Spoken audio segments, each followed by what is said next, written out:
Casimero miss. Casimero needs to pick his punches and he can't find the... Yung kalaban ko yan.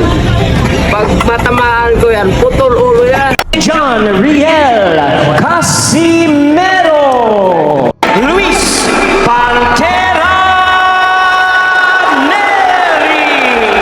Usapang bakbakan, di magpapahuli pag may bagong laban. Hindi ito basta laban ang mapapanood ng mga Pinoy boxing fans. Ito ay pagbabalik ng isang mandirigmang sanay sa digmaan sa ibang bansa. Si John Riel Casimero, ang Cuadro Alas, isang 3-division world champion na umikot sa iba't ibang bansa at pinabagsak ang mga kampiyon sa sarili nilang teritoryo. Sa kanyang huling laban sa Japan, pinabagsak niya si Tom Mizokoshi sa harap mismo ni Naoya Inoue.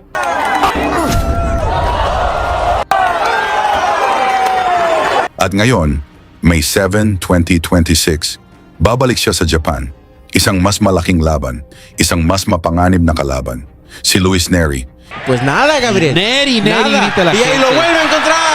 Es una derecha, no como cualquier zurdo que la usa para marcar y ahora se va. Y otra. Este país, el de Filipinas vistiendo la pantaloneta color. Isang 2-division world champion, isang mandirigmang minsang nagpabagsak kay Inoue at nagpakita na kahit ang monster na si Inoue ay pwedeng bumagsak. Kaya ang tanong, kapag suntok ni Casimero ang tumama, kakayanin ba ni Inoue? Oh, down, and I think it's out. It's over. Yung kalaban ko yan. Pag matamaan ko yan, putol ulo yan. Pero para maintindihan kung gaano siya kadelikado, balikan natin ang isa sa kanyang pinakamalupit na panalo. Hinarap niya ang undefeated na si Duke Maika, isang Olympic boxer, isang knockout artist.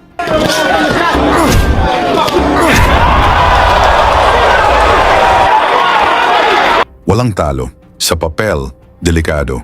Pero kay Casimero, isa lang itong misyon. Kawawa to si Doc Maika kasi siya yung mapagbibigyan ng galit ko sa binigay nila ni Bob Arum sa akin. Si Maika talaga yung yung masasalo niya lahat, yung galit at saka inis. Ginanap ang laban sa Amerika.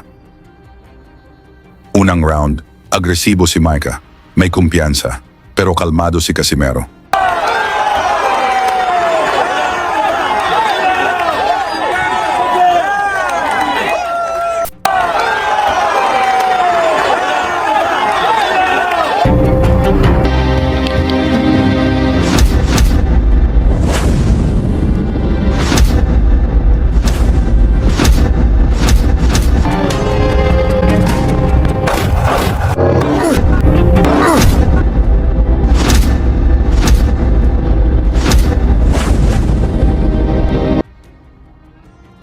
Ikalawang round, nag-init ang laban.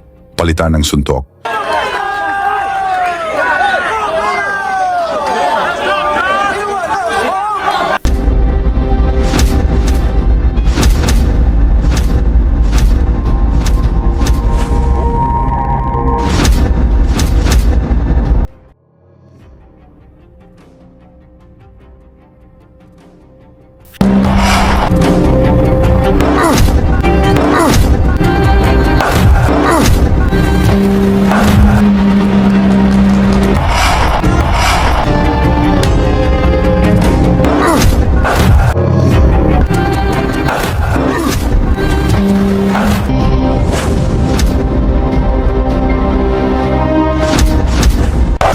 Hanggang sa isang solidong kanan, tumama.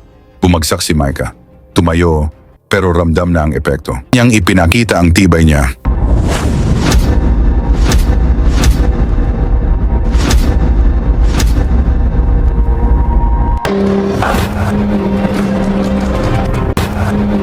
Naglabas pa ng dila si Maika, hindi daw siya nasaktan sa mga suntok ni Casimero.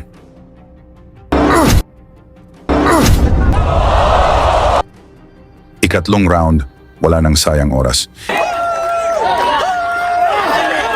Isang malinis na uppercut mula kay Casimero, diretso sa panga. Tapos, inawat ng referee ang laban. Technical knockout.